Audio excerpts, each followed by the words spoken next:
Hello, this is Patrick Barnard in Montreal. It is March 21st, 2025. This is the 8th edition of the International Press Review. Today we'll be looking at a lot of papers in the Spanish language, in Latin America and Central America, and the focus will be a very terrible prison in El Salvador called El Centro de Confinamiento del Terrorismo, the confinement center against terrorism. And the story is about this prison and the United States of America and kind of fear that is spreading to the south of the United States about what this northern neighbor is turning into. The Centro del Confinamiento, the confinement center for terrorism, is a huge and strange prison, the brainchild of the autocrat of El Salvador, Nayib Bukele. Here you can see just a short clip that he himself posted of people coming into that prison.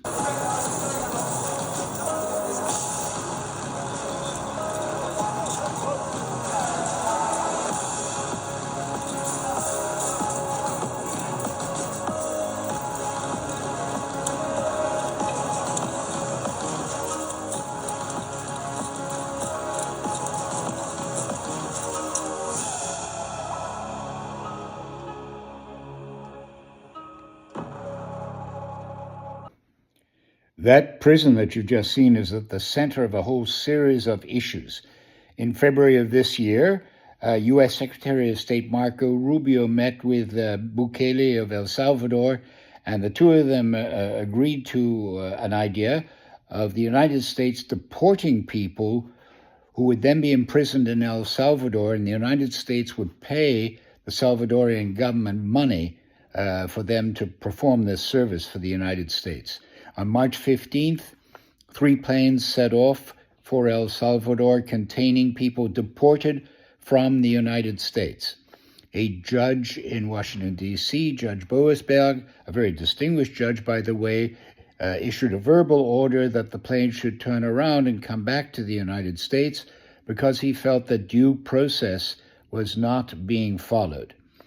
So you have a conduit of people deported by the Trump administration using the Alien Enemies Act, and those people being sent to this prison that you have seen.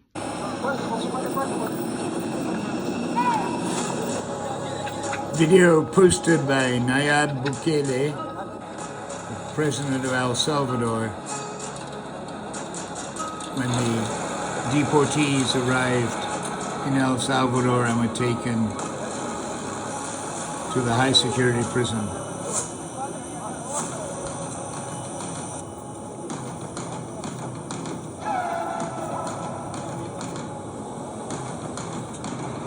Musical choices, Bukele's. Judge Boasberg's judicial order to turn those planes back and return the deportees to the United States so they could get due process was completely disregarded by the Trump White House. Nayib Bukele in El Salvador tauntingly said, "Oops, too late," about the planes. The massive prison that you've been seeing in this video, the confinement center, is usually known by its acronym CECOT, C-E-C-O-T. It's part of a whole network of prisons in El Salvador, and beginning about 3 years ago, the Bukele government cracked down on gangs in that country, but at a terrible price. The face that you are seeing now belongs to Ana Piquer. She is a Chilean lawyer, a graduate of the Universidad de Chile. She is the Americas director of Amnesty International. And I have been reading what she and Amnesty have had to say about El Salvador. In this report, you can see it there. El Salvador, 1,000 days into the state of emergency, security at the expense of human rights. And the report starts, grave human rights violations under El Salvador's state of emergency point to a systematic, widespread pattern of state abuse that has seen thousands of arbitrary detentions, the adoption of a policy of torture in detention centers, and hundreds of deaths under state custody. And the report goes on to quote Anna Piquer, America's director at Amnesty International, as I just said. What the government calls peace is in fact a mirage, intended to hide a repressive system, a structure of control and oppression that abuses its power and disregards the rights of those who are already invisible, people living in poverty under state stigma and marginalization, all in the name of a supposed security defined in a very narrow way. What happened Saturday when the Trump administration ignored the judge's order to turn around 3 flights headed to El Salvador. It's not clear if one of the flights had even left the tarmac.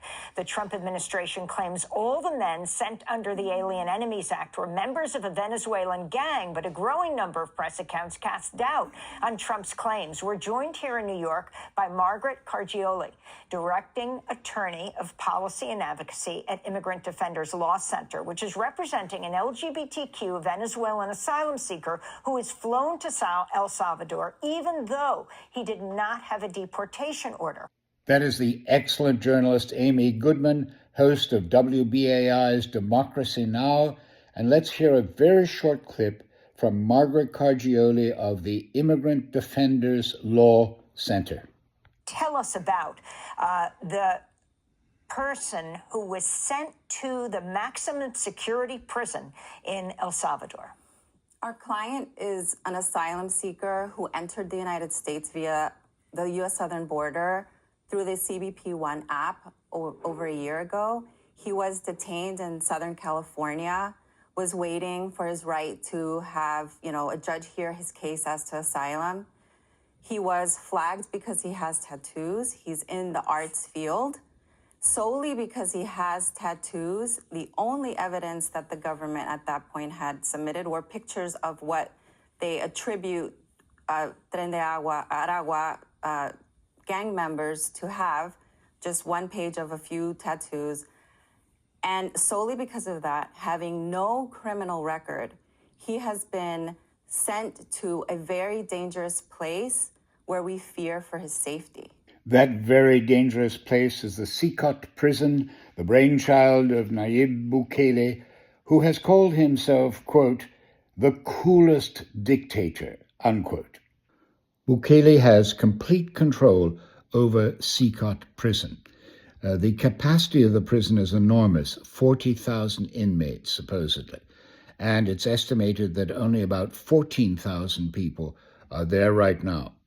Now, Bukele has been paid by the United States approximately $26,000 per person deported who went into that prison. There's an extra capacity of 20,000 there. That means that there's a terrible temptation for the United States to arbitrarily deport people and then funnel them to this prison in El Salvador. What you're seeing on the screen is a headline from a Colombian newspaper, El Espectador, that is to say, The Spectator in English. The headline reads as follows: Detenidos por tener tatuajes, lo que denuncian familias de deportados a El Salvador. Detained, arrested just for having tattoos. That is what is asserted by families of those people deported to El Salvador. And the subheadline reads, Deliverymen, barbers, musicians, those are the profiles of Venezuelans whose families have asserted that they've been accused without proof of belonging to the gang El Tren de Aragua. The Colombian newspaper ended by drawing a parallel between what happened to the Venezuelans deported to El Salvador and a group of Colombians who were deported to Colombia earlier in this year. Here's what the paper says, quote, this isn't the first time, furthermore, that the United States has falsely accused migrants of belonging to the gang El Tren de Aragua. Similar situation took place during the diplomatic crisis between Washington and Bogota with his planes, which carried Colombian deportees back to this country. Trump asserted at the time that the planes were carrying, quote, narco-traffickers and terrorists, unquote. But Migration Colombia, as well as the Ministry of Foreign Affairs here, denied this version of events and confirmed that none of the Colombians in that incident who arrived here had criminal records of any kind.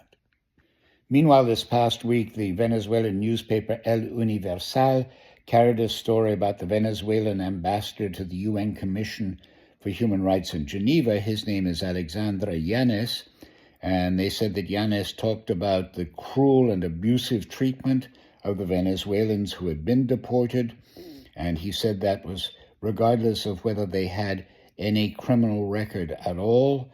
Personally, Yanes also said that the Trump administration, the United States, was basically trying to show the world that it was going to carry out its threat to conduct massive deportations. That Universal report appeared earlier this week, but now there are indications that the Venezuelan government has in fact agreed with the United States to take back people who will be deported from the U.S. back to Venezuela. The Venezuelan official who was speaking before the Human Rights Commission in Geneva, Mr. Alexander Yanes, used excerpts from the very videos that you've seen in this small report. But this 8th edition of the International Press Review will end with an editorial, with citations from an editorial in the Colombian newspaper El Espectador. The title of the editorial was Poisons in U.S. Democracy. And the conclusion of the editorial was really interesting. Saving democracy means that both the judiciary and the Congress must start to limit the powers of the U.S. king. Otherwise, the poison will eventually sweep away the North's cherished freedoms.